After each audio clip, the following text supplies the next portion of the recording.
MSR Lisango à côté là va confirmer que le 24 avril au dimanche et Koinda Mabe na Fikine bango bakozana bango na Fikine.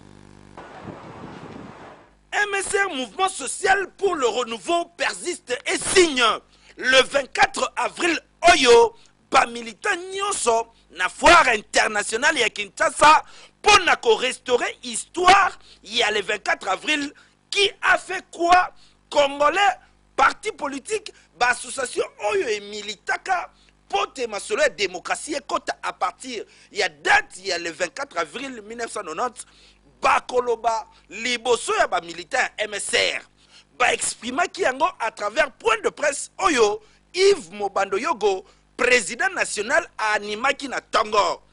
Après le discours, il y a scellé. Tango, on a la photo, il y a fait président Mobutu na Kata Kinshasa.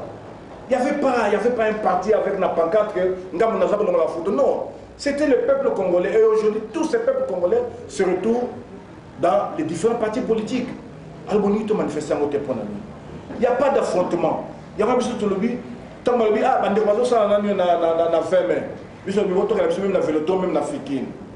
parce que tout le monde a contradiction.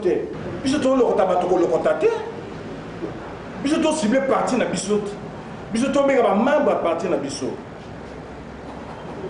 Nabi parti na yote 10 000 on a le monde mutuka MSR ko mobiliser te ko ya le 24. Puis tout mobiliser nous donner yo membre na bisot ba militant na bisot.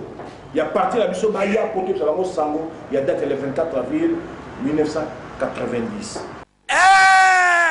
Et Koinda Mabe dimanche Oyo, ba bengi ba militant nyonso ya MSR, ba sangana na foire internationale à Kinshasa, pour te ba beta masolo, pour na ko restaurer histoire. Mobimba.